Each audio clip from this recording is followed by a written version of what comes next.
My CEO's daughter became general manager for a week. On day one she fired me and bragged she only kept useful people. Her dad came back screaming, "You fired who?" And then it got worse when the board found the buried settlement. When the email came in about the town hall, I assumed it was another quarterly pep talk. You know the type. We're a family. Let's circle back. Here's a new mug with the company logo. But the moment Gary strode onto the little makeshift stage in the warehouse, something felt off. He looked peaceful, like someone who just got back from a meditation retreat or survived a heart attack and was now drinking kale smoothies and reading Rumi. "I want to start by thanking all of you," he said, his voice weirdly soft. "For the years of service, for the loyalty, for the grit. That's why starting next week, I'll be stepping away for a spiritual sabbatical." I blinked. Spiritual sabbatical? He wasn't retiring. He wasn't sick. He was just done? "Of course, leadership continuity is key," he continued, placing a hand gently on the mic like it was a church pulpit, "which is why I've asked my daughter, Serafina, to step in as interim GM. My breath caught. Serafina? Fresh out of grad school, Serafina? The girl who once wore heels to a team hike because they were Prada and had rubber soles? A few scattered claps broke the silence, mostly from the executive row. I didn't move. Neither did the guys in logistics behind me. I swear I heard one of them whisper, "You've got to be kidding me." Then she appeared, Serafina Van Houten, in a trench-length cream blazer, tortoiseshell sunglasses, inside, and a tablet clutched like it was her weapon of choice. She took the mic like she'd been waiting her whole life to stand on that platform. "Hi, everyone," she chirped. "I'm thrilled to bring a new era of modular agility to our operation. Blue-collar reinvention is here." I heard a forklift somewhere in the back stall with a loud choke. Like, even it couldn't believe what it was hearing. Serafina clicked her tablet. A large screen behind her lit up with a new org chart. Names were moved, titles reassigned. One entire team, project design, was replaced by a floating innovation flex pod. I scanned the chart for my name. I was still there, senior operations manager, but my team gutted. She kept talking, dropping words like value pivots and core disruption as if the whole staff had MBAs and bullshit. "And starting today," she said brightly, "we'll be evaluating roles for long-term fit." That's when I knew something bad was coming. A few minutes later, she pointed to a smiling HR rep in the corner who began whispering to two employees I had worked beside for years, Marcus and Danielle. Within an hour, both were gone. No goodbyes, no email farewells, just escorted out like they'd committed crimes. I just stood there, stomach tight, hands clenched at my sides. I'd survived 12 years in this company, survived 3 recessions, 2 union audits, and 1 cement truck fire in the lobby. But Serafina scared me. Not because she was cruel, because she didn't even know what she didn't know. And people like that, they break things. They don't even notice when they do. I looked down at my phone where I had just texted Marcus. "Let me know when you land. We'll grab lunch. I'm so sorry." The message sat unsent. The screen read, "Message failed to deliver." Jesus. This was really happening. The calendar invite landed at 7:48 a.m. with the subject line so vague it felt like a trap. SyncRay, Role Visioning, Executive Office, 9:30 a.m., Serafina Van Houten. I stared at it, my coffee halfway to my mouth. No agenda. No CCs, just me and the queen of modular chaos.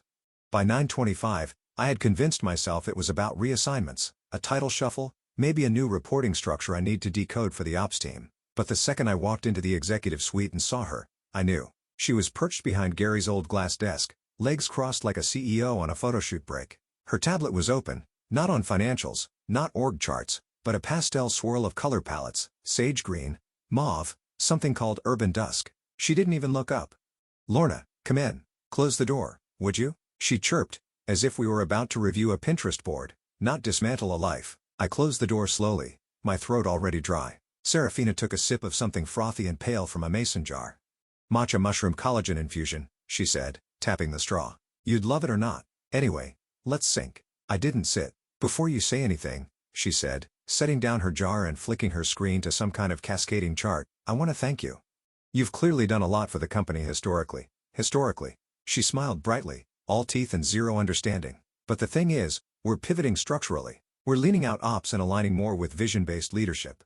It's not about what was, it's about what will be." I stared at her, waiting for real words. She gave me none. "I'm sorry. What exactly are you saying?" I asked, finally sitting, though I already felt like I was sinking. Serafina folded her hands like she was about to recite a poem at a poetry slam. "I'm saying your role no longer aligns with the vision. We're not in an operations-heavy phase anymore. We're modular, decentralized.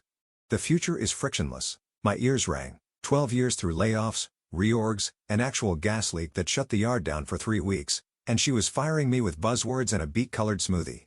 Before I could respond, she reached beneath the desk and clicked something, a small silver button embedded near her keyboard. A second later, the door opened. 2 security officers stepped in. Not janitorial staff, not HR, actual private security. One stood by the door, the other moved beside me. Serafina gave them a sunny nod, then turned back to me. I've asked HR to mail your exit packet. It felt less transactional that way. My jaw clenched. You can grab your things. We're allowing a 15-minute wrap-up window. Wrap up. I stood up slowly, numb, and left the room without a word. My heels echoed down the hallway like punctuation marks on a joke I didn't get. Back at my desk, I took the plant. The mug I'd had for a decade. The one from the first ever company barbecue. A folder of receipts, not much else. No one said a word. Not Tanya, not Alan. They just kept typing, and I walked out like a ghost. I didn't cry, not on the walkout, not in the parking lot, not even when I tossed the dying succulent and chipped best boss ever mug onto the passenger seat. I just drove home in silence, gripping the steering wheel so hard my knuckles throbbed. By the time I got there, the sun was already gone. I didn't bother with dinner.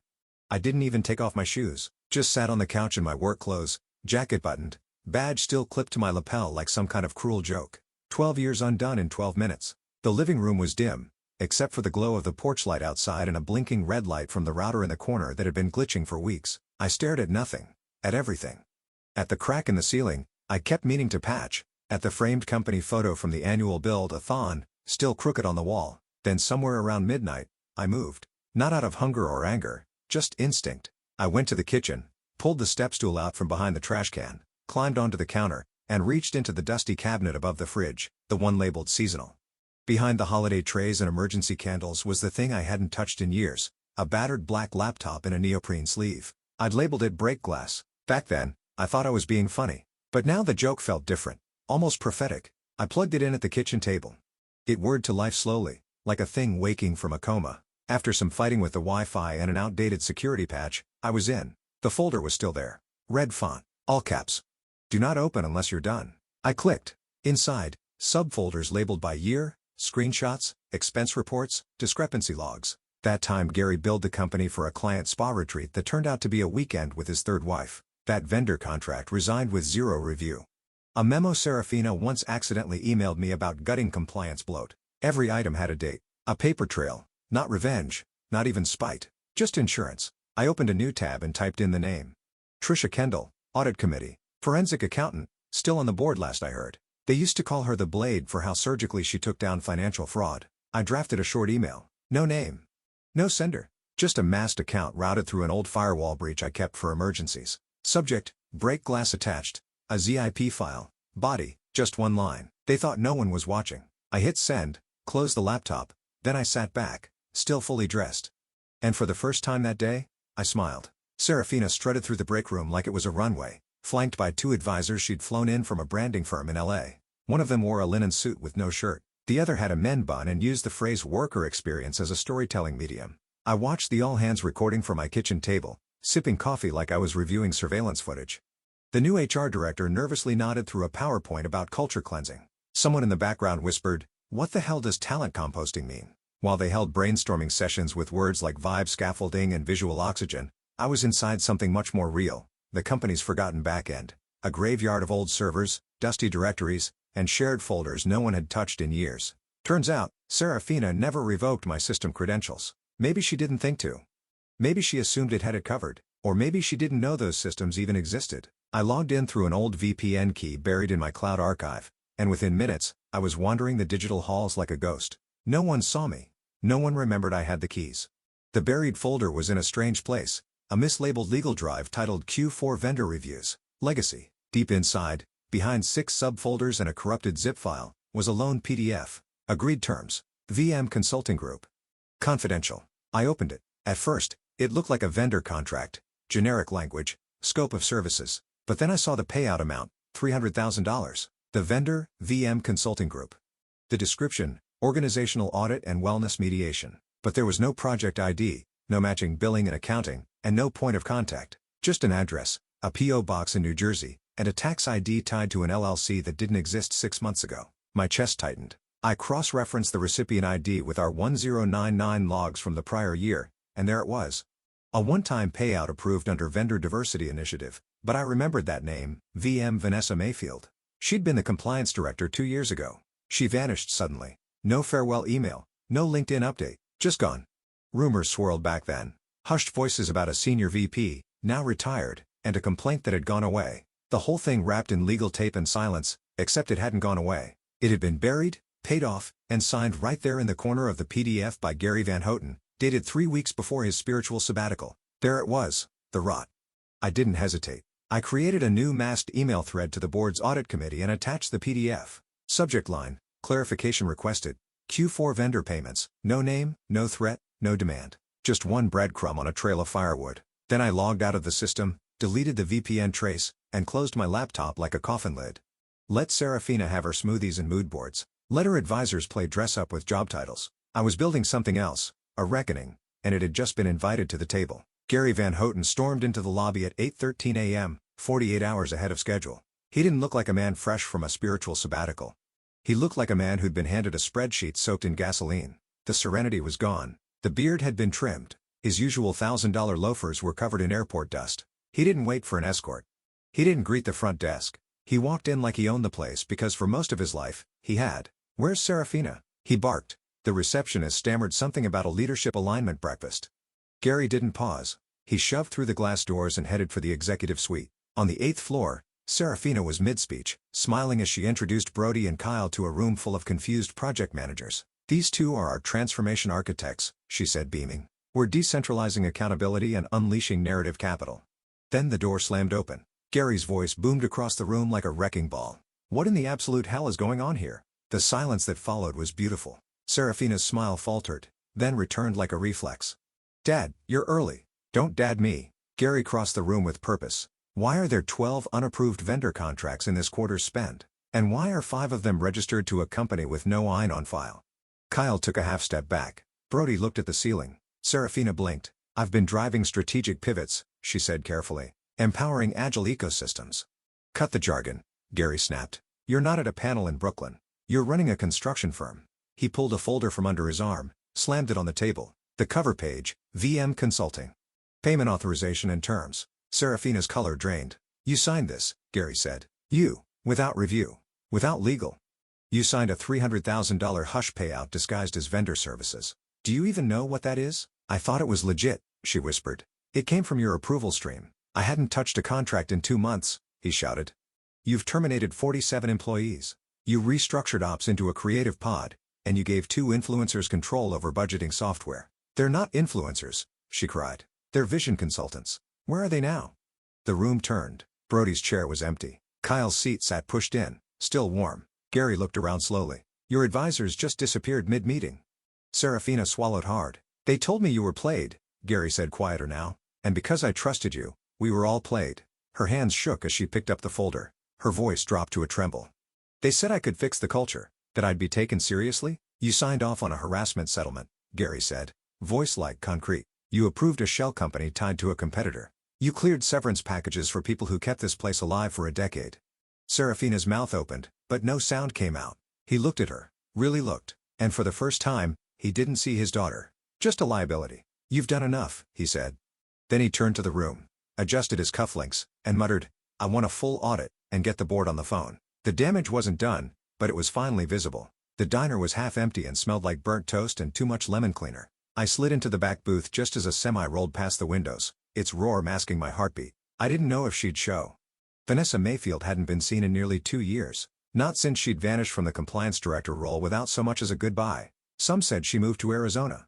Others whispered about a settlement with strings so tight, even the legal team walked on eggshells. But she showed. She walked in wearing jeans, a windbreaker, and no makeup. Her hair was shorter, darker, her presence smaller than I remembered. Still, her eyes were the same, calculating, watching. She spotted me and headed over. "Lorna," she said, sliding into the booth. "Vanessa. Thanks for meeting." She gave a slow nod and picked up the menu, flipped it open, then set it down without reading it. "I almost didn't," she said. "I know." A beat passed. "You were right about the file," she said quietly. "VM Consulting. They used my initials. That wasn't an accident." I leaned forward. "The $300K? She nodded. "It was hush money. I didn't want it. I wanted them to do something about him." But Gary made it clear. Either I took the payout and vanished, or I'd be branded as unstable and difficult. A compliance director, no one would hire again. And now? I asked. She smiled bitterly. Now the NDA expired last month. I checked. They didn't even bother renewing it. Probably figured I'd just stay gone. I reached into my bag and slid a plain black USB drive across the table. This is everything I have. The settlement trail, the shell company registration, even the internal chat logs they thought were deleted. I kept backups. Old habit. Vanessa stared at it for a moment, then picked it up and tucked it into her jacket. I'll back it all up. If Trish moves forward, I'll testify. We sat in silence for a while. The waitress came by, and we both ordered coffee we wouldn't drink. Outside, it started raining, just enough to smear the streetlights across the glass. Inside, the diner buzzed with soft rock and silverware on plates. And in the corner booth, two women quietly stitched together a case that could burn a building to the ground. You know they'll come after you, Vanessa said finally. If this goes public, I'm counting on it, I said. She gave a dry laugh. You always were the last one standing. No, I said, reaching for my coat. This time, I'm the one drawing the line. We walked out into the wet night. She turned left. I turned right, but the fuse was already lit, and the board would never see it coming. The conference room on the 22nd floor was never meant to hold bloodlettings. And yet, that's exactly what it felt like as Trisha Kendall dropped the red folder in the center of the polished oak table with a soft, ominous thud. She didn't bother with a preamble, just slid it across the table to the chair, adjusted her glasses, and said, "We need to talk about the Van Houtens. 10 board members, 3 on video, 5 shifting uncomfortably in their leather seats." Gary sat at the far end, hands folded, tie too tight. Serafina sat beside him, mascara barely concealing the puffiness under her eyes. Her voice had trembled when she introduced herself earlier as acting GM. Now she stayed silent. Trisha flipped open the folder. Each page had a tab. "This," she said, tapping the first, "is a disguised payment. $300,000 routed through a Shell LLC registered under a competing firm's umbrella, labeled as Vendor Mediation Services. No service was ever rendered. It was, in fact, a sealed settlement tied to a harassment complaint." Gary didn't blink. Trisha moved to the next tab. "This is the PDF authorizing the payout signed by Gary Van Houten, countersigned by his daughter 2 weeks before she assumed interim leadership." Serafina flinched. "I didn't know what it was," she said, voice small. Trisha didn't acknowledge her. "And this," she continued, pulling out a packet stapled with red tape, "is a cross-index list of reassignments and department terminations executed without board consultation, all initiated by Serafina and rubber-stamped under Gary's residual permissions." Haley, the board's loudest traditionalist, leaned forward. "Trish, you're turning this into a vendetta. Everyone makes bad calls.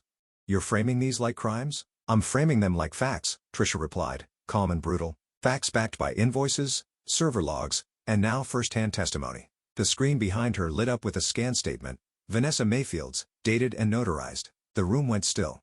Serafina's face drained of color. "This wasn't all me," she whispered. "I was trying to fix things. I was doing what I thought you wanted." Gary didn't defend her. Instead, he let out a long breath, leaned back in his chair, and said softly, "You've done enough." A silence fell across the table like a curtain. The chair cleared his throat. "In light of the findings presented today and pending further investigation, the board will now vote on immediate suspension of Gary Van Houten and Serafina Van Houten from all executive functions, effective immediately." No one raised a hand in protest, not even Haley. 10 votes. Unanimous. Badges deactivated. Keycard access revoked. Gary didn't speak as he stood. Serafina reached for her father's arm, but he pulled away. They exited together, but separately. He walked fast. She trailed behind, swallowing sobs she couldn't hide anymore. Trisha closed the folder, folded her hands. "Next item on the agenda," she said, eyes scanning the room, "is interim leadership." The chair turned to her. "Do you have a recommendation?" Trisha smiled, not with smugness, but with finality. "I do." She opened her tablet, tapped once. "Lorna Halstead." And just like that, the room nodded. The fall was over.